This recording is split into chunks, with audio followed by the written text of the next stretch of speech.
Greetings from Nairobi, Kenya, and welcome to the Level Up Show, a show where we get to have authentic conversations around the issues of life. Our main objective is to ensure that people are God aware, they are self aware, and they're becoming all that God has ordained for them to be. I am your host, Binti Mafrika, and it's always a pleasure just to interact with you and to have these conversations. So today we'll be looking at how to handle loss after an election and looking at it from the mental health perspective. And to help me discuss this topic or to help me interrogate this issue, I have with me a qualified practitioner from the mental health sector, Miss Anastasia Kihwaga. I'd like to start by saying congratulations to anyone who offered themselves up to vie for the various positions. It takes a lot of boldness to present yourself as a candidate, and it shows that you have a lot of faith for this nation and that there is hope for Kenya. So we had our general elections for the year 2020, and various people offer themselves up for the various positions, including positions at the county level and at the national level. So we had people vying for the presidency, we had people vying as MPs, as women representatives, as senators, as governors, and as members of county assembly. With any competition or as with any elections, there are always those who clinch the seats and there are those who unfortunately do not. Karibu sana Anastasia. Thank you very much, Bint Mwafrika. My name is Anastasia Kihwaga. I'm a counselor psychologist. I'm also a pastor.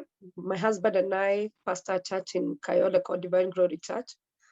I'm a mental health expert, and that is my area, and I'm passionate about it. I'm also a writer. I've written 2 books, Theory of Self-Identity. I've authored 2. And also I've authored another one called Conscious Parenting Consciously. Today, we're going to talk about the topic that is very key to us. I think I'll get to unfold more about myself as we move on. Thank you. Karibu sana. And your profile is very, very impressive. And I can see you have a wide breadth of experience that is really going to help us when it comes to discussing this topic. When I look at the election process, starting from the campaigning itself until the end, it can be very traumatic. And I know we normally throw that word out there. And I'd like just for you to define for me, what is trauma in the general sense? Wow, thank you very much. I want to say that trauma, it's an emotional response to a terrible event like an accident or a natural disaster immediately after the event. It comes along with shock, denial, its longer term reactions includes unpredictable emotions, flashbacks, strained relationships, and even physical symptoms like headache or nausea. And we have many types of, we have 3 main types of trauma. We have the acute, we have the chronic, and we have the complex. The acute trauma results from a single incident. Like a corona, that was a single incident. That is something that we have never experienced before. But this one that we had, the election, was a chronic trauma because it's repeated and prolonged. So this is something that it's a repetition of something that has happened before. And if you can recall, Bint Mwafrika, if you can recall, we have a series of patterns in Kenya whereby every time we have voting season, whereby there is tallying and polling.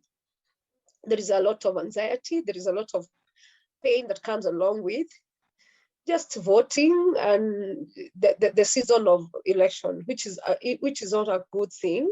So it has become chronic in the ears of people. It's like an itching voice that comes along with pain, that comes along with anxiety, that comes along with you're frightened. So that is the chronic trauma. Complex trauma is exposure to valid and multiple traumatic events, and it's often invasive. It's interpersonal nature.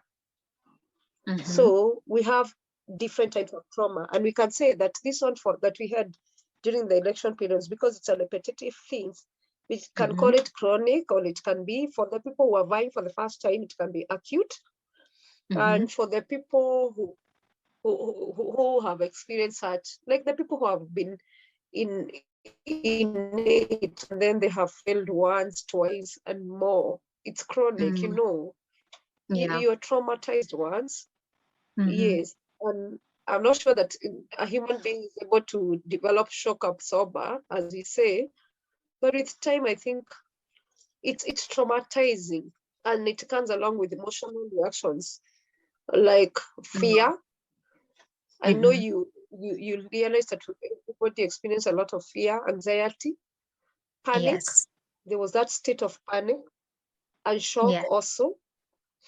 And sometimes if you're overly overwhelmed, you may experience difficulty in breathing.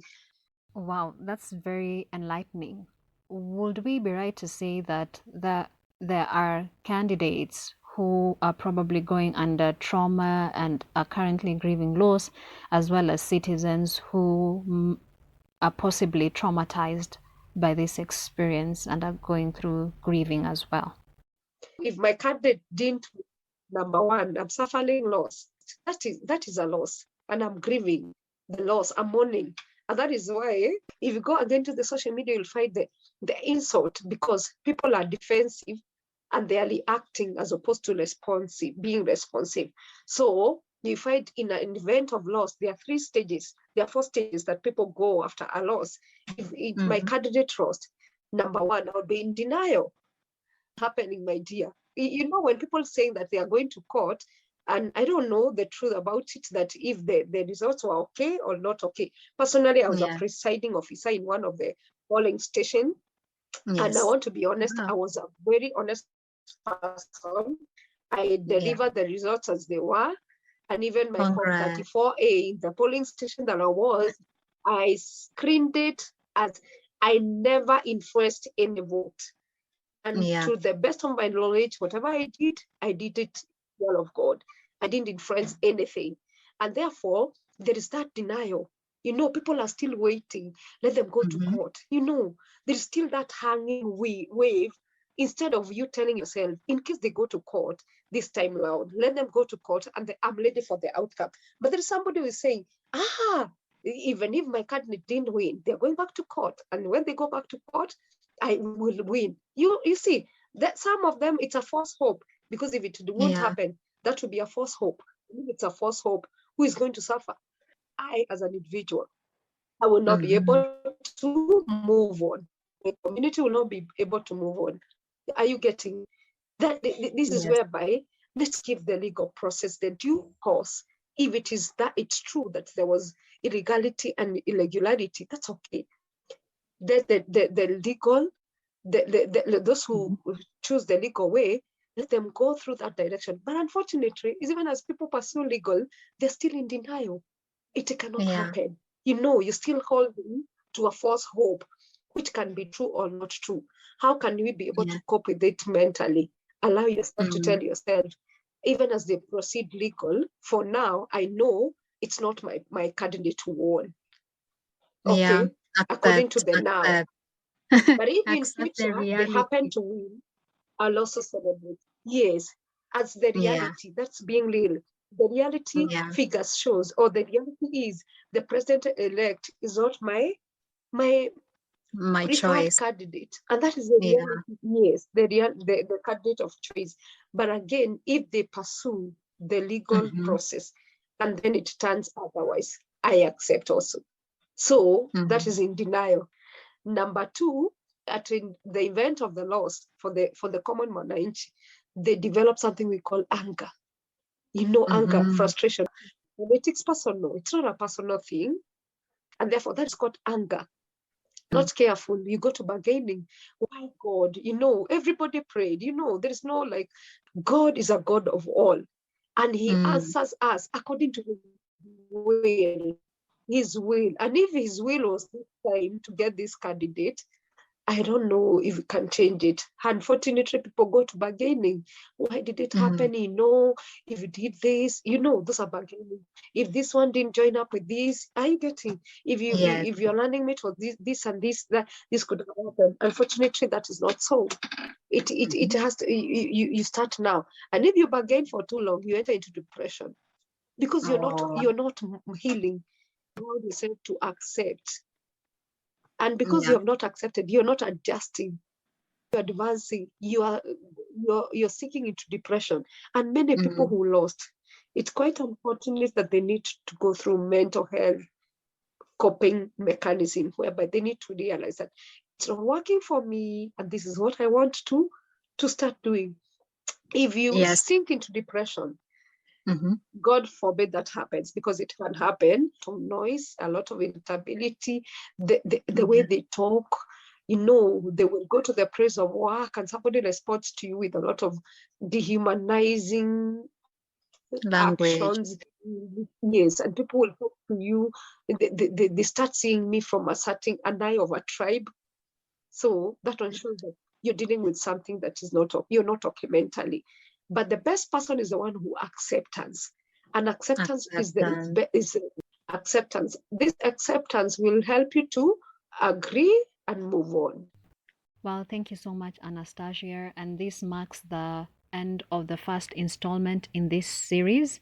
Tomorrow, we will upload another recording that will look at the various responses, the effect the waiting period had on our mental health as we continue with these discussions.